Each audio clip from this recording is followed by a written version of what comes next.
नमस्कार दोस्तों, दिल्ली का नया मेयर इलेक्ट हुआ है शेली ओबरॉय। आम आदमी पार्टी से बिलोंग करती है, फर्स्ट टाइम काउंसिलर है। काफी दिनों से आम आदमी पार्टी और बीजेपी के काउंसिलर्स के बीच में फाइट चला था दोस्तों, मेयर इलेक्शंस को लेके। 3 बार इलेक्शंस कंडक्ट कराने का कोशिश किया गया था, पर तीनों बार हो नहीं पाया क्योंकि आम आदमी पार्टी और बीजेपी के काउंसिलर्स आपस में झगड़ रहे थे हाउस के अंदर।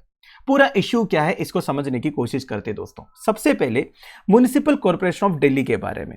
Municipal corporation of Delhi Delhi को गवर्न करने वाला म्युनिसिपल कॉर्पोरेशन है। कॉर्पोरेशन मतलब क्या होता है दोस्तों? देखिए, आप सबको मालूम है हमारे देश में 3 टियर गवर्नेंस स्ट्रक्चर है। सबसे ऊपर यूनियन गवर्नमेंट, उसके नीचे स्टेट गवर्नमेंट के नीचे लोकल बॉडीज है। One is rural local body जिसमें पंचायत आते हैं, फिर अर्बन लोकल बॉडी मतलब अर्बन एरियाज को गवर्न करने वाला एक लोकल सेल्फ गवर्नमेंट है। इसमें म्युनिसिपैलिटीज आएंगे, कॉर्पोरेशन आएंगे।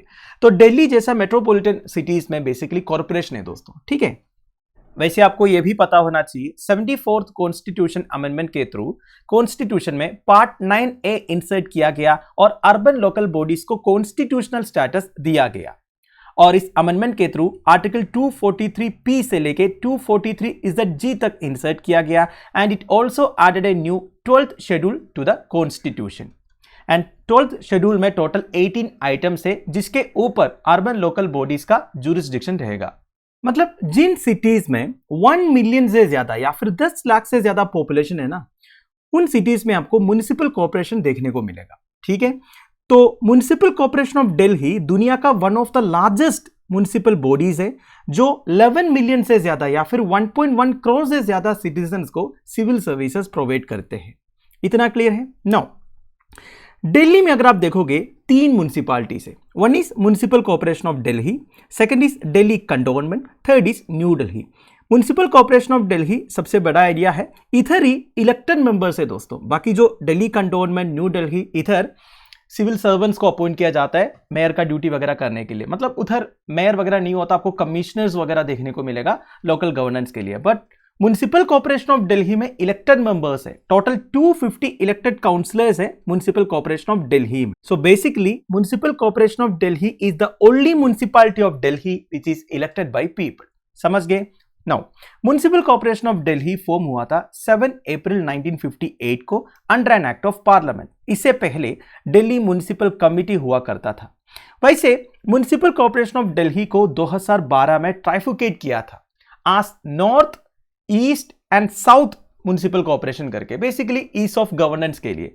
But last year that is 2022 में ये तीनों कॉर्पोरेशंस को रीयूनिफाई किया गया। तो अभी के लिए दिल्ली का एक ही इलेक्टेड म्युनिसिपल कॉर्पोरेशन है, that is municipal corporation of Delhi.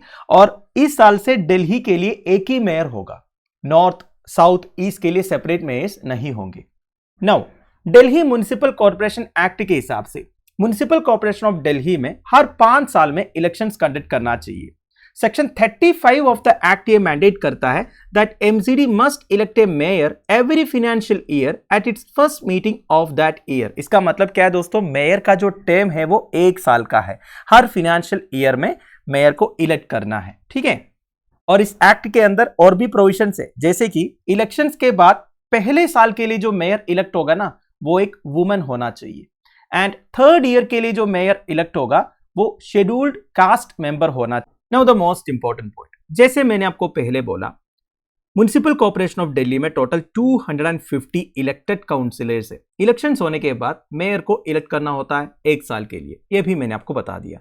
अब जब मेयर का इलेक्शन होगा, ये 250 इलेक्टेड काउंसिलर्स वोट करेंगे। इनके अलावा 10 लोकसभा एमपीस जो दिल्ली एरिया से है और 3 राज्यसभा एमपीस जो दिल्ली से है और 14 एमएलएस जो दिल्ली एरिया से है, ये भी वोट करेंगे। इसके अलावा म्युनिसिपल कॉर्पोरेशन ऑफ दिल्ली में 10 नॉमिनेटेड मेंबर्स भी है दोस्तों। और ये 10 नॉमिनेटेड मेंबर्स को नॉमिनेट कौन करता है? ऑब्वियस सी बात है, लेफ्टिनेंट गवर्नर ऑफ दिल्ली। तो लास्ट दिसंबर में एमसीडी इलेक्शंस होने के बाद प्रेजेंट स्टेटस ऐसा है, आम आदमी पार्टी के पास 134 सीट्स है, बीजेपी के पास 105, आईएनसी का 9, आईएनटी का 2।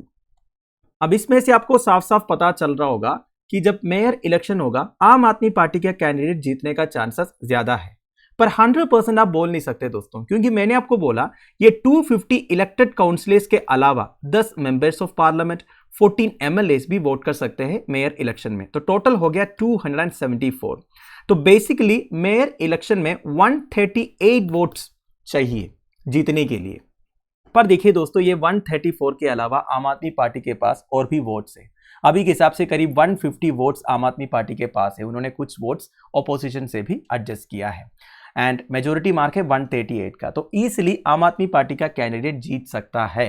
पर जब पहली बार इलेक्शन हुआ, बेसिकली जनवरी 2023 में जब मेयर इलेक्शन हुआ, वो इलेक्शन हो नहीं पाया क्योंकि हाउस के अंदर काफी कैओस चल रहा था आम आदमी पार्टी और बीजेपी काउंसिलर्स के बीच में। हुआ यह था दोस्तों, जो प्रिसाइडिंग ऑफिसर है हाउस का, प्रिसाइडिंग ऑफिसर माने जो मेयर का ड्यूटी कर रहा था इंटरिम, जब तक मेयर इलेक्ट नहीं होगा तब तक मेयर का ड्यूटी करने वाला एक प्रिसाइडिंग ऑफिसर था।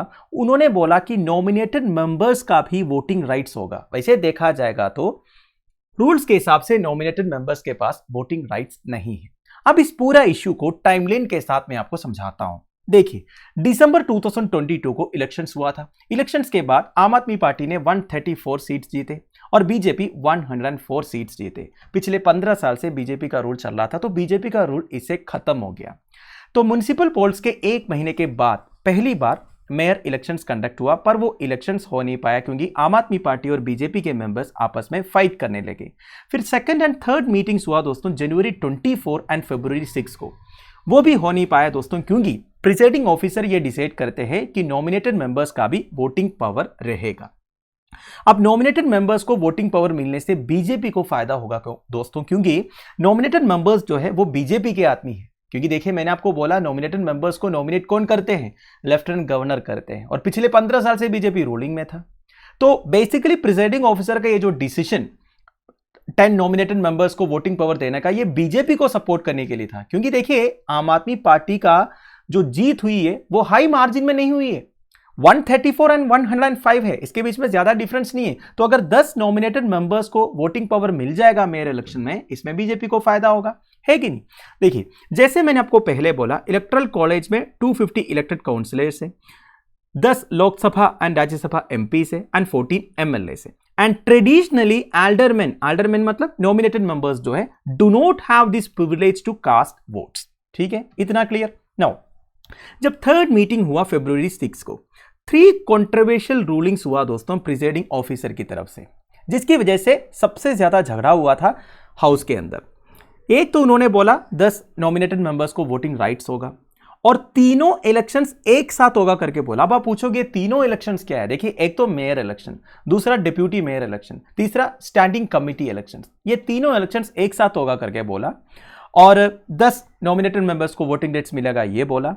और उन्होंने क्या किया, 2 आम आदमी पार्टी के MLAs को हाउस चेंबर छोड़ के जाने के लिए बोला। बेसिकली वो प्रिसाइडिंग ऑफिसर के खिलाफ कुछ बोला करके उन्हें बोला बाहर जाइए। तो बेसिकली आम आदमी पार्टी के मेंबर्स का जो वोटिंग पावर है वो कम हो रहा था इधर, तो इस वजह से दोनों पार्टी के बीच में झगड़ा शुरू हो गया। तो तीसरा इलेक्शन भी हो नहीं पाया। इसके बाद आम आदमी पार्टी का जो मेयर कैंडिडेट थी शेली ओब्रॉय, वो सुप्रीम कोर्ट अप्रोच किया। सुप्रीम कोर्ट ने क्या जजमेंट दिया? That the aldermen cannot vote in mayor polls. Supreme Court ने क्लियरली बोला कि नॉमिनेटेड मेंबर्स वोट नहीं कर सकते। तो फाइनली सुप्रीम कोर्ट डिसीजन के बाद इलेक्शंस कंडक्ट हुआ and as expected Aam Aadmi Party का candidate Shelly Oberoi has been elected as Delhi new mayor. तो दोस्तों दैट्स इट। देखिए, अब तो दिल्ली का मेयर इलेक्ट हुआ है, इसके बाद डिप्यूटी मेयर इलेक्ट होगा, इसके लिए प्रिसाइडिंग ऑफिसर न्यू मेयर होगा और स्टैंडिंग कमेटी के मेंबर्स का भी इलेक्शन होगा। उसमें भी अभी झगड़ा होने वाला है क्योंकि देखिए, अभी के हिसाब से बीजेपी को 2 सीट्स मिलेंगे स्टैंडिंग कमेटी में और आम आदमी पार्टी को 3 सीट्स मिलेंगे और 1 सीट है, टोटल 6 सीट्स है, उसके लिए भी अभी झगड़ा होगा। ठीक है, जो भी है अब देखा जाएगा। तो आई होप आपको वीडियो इंफॉर्मेटिव लगा होगा।